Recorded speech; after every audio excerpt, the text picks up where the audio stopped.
semua, perkenalkan nama saya Nika Diani Dewi.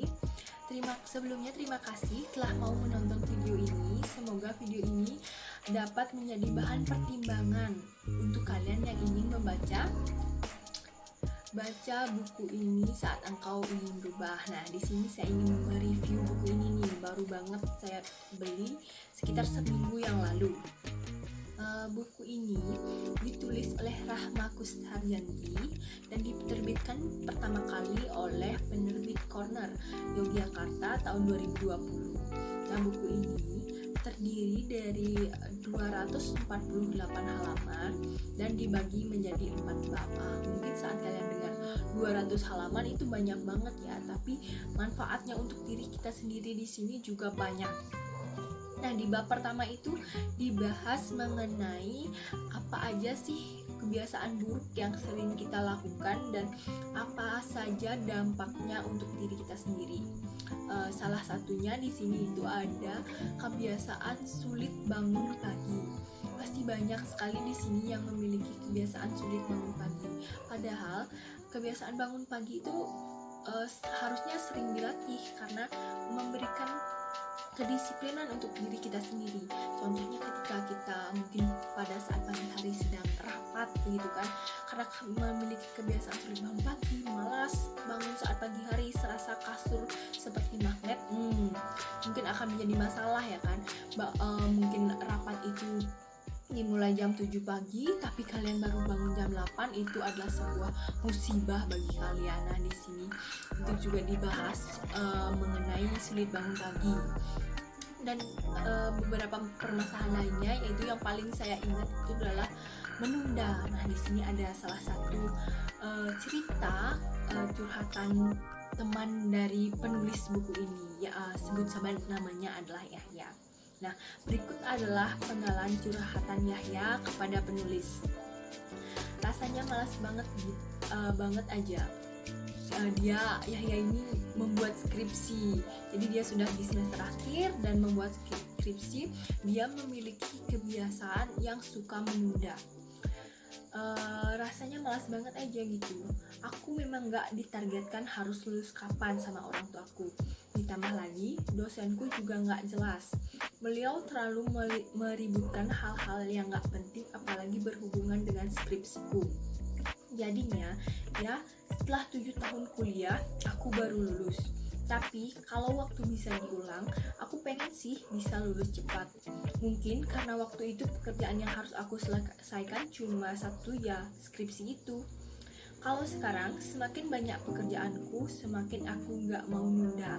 Takutnya jadi keteteran juga kan. Nah, dari cerita si Yahya ini, kita sudah bisa melihat bahwa kebiasaan suka menunda itu berdampak sangat buruk.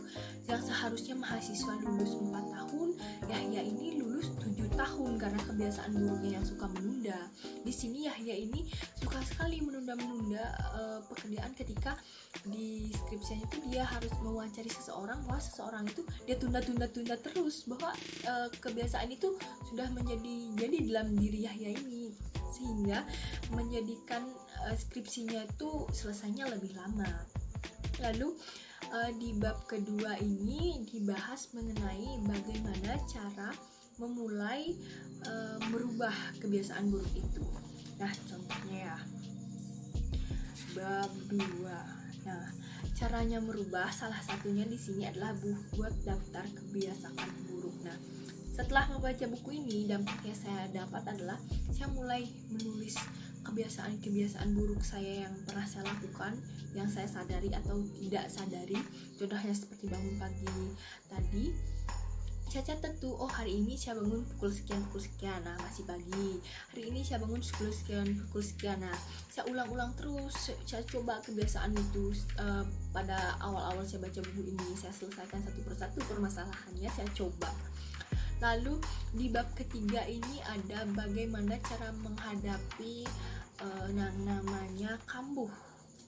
Di setiap kita ingin mencoba merubah sesuatu, pasti ada yang namanya kambuh, mengulangi hal tersebut. Nah, saat saya mencoba untuk merubah kebiasaan bangun siang agar bisa bangun lebih pagi, kebiasaan itu sempat kambuh lagi.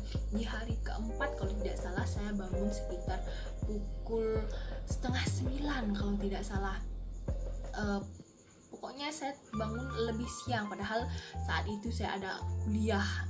Saat saya bangun saya langsung keteteran, ternyata sudah siang, saya bangun telat. Nah, di bab ketiga ini dibahas mengenai bagaimana sih menghadapi yang namanya kambuh itu.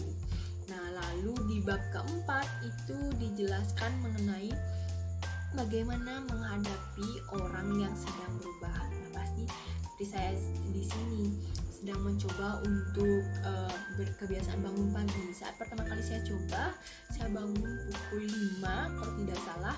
Bapak saya langsung kaget, kenapa ini bangun pukul 5, ada masalah apa? Padahal saya hanya ingin merubah kebiasaan buruk saya yang selalu bangun siang di masa-masa pandemi ini. Ternyata bapak saya seperti kayak kaget gitu, ternyata anaknya bangun pagi, dikira ada masalah, padahal tidak, padahal itu adalah salah satu cara saya untuk membiasakan diri bangun pagi. Nah, buku ini menurut saya memiliki kelebihan sebagai pengingat bahwa kebiasaan buruk yang ditampilkan di sini itu sekitar 30 ya kan. Itu banyak sekali yang ada dalam diri saya sebagai pengingat bahwa itu kebiasaan buruk yang harus saya rubah. Nah, buku ini pengingat saya sekali. Kalau kalian masih SMA mungkin atau SMP, buku ini cocok banget untuk kalian baca untuk merubah kebiasaan-kebiasaan buruk yang sering kalian lakukan. Untuk kekurangan dari buku ini itu terdapat banyak sekali tipu atau salah ketik, atau dalam kata-katanya itu mepet, tidak ada spasi. Itu aja sih kejelekan dari buku ini, kekurangannya, maksud saya bukan kejelekan ya kan, maaf. Lalu untuk berubah itu harus kalian mulai dari diri sendiri ya kan, bukan saat baca buku ini langsung kalian bisa berubah, no, tapi kalian harus mencoba beberapa solusi.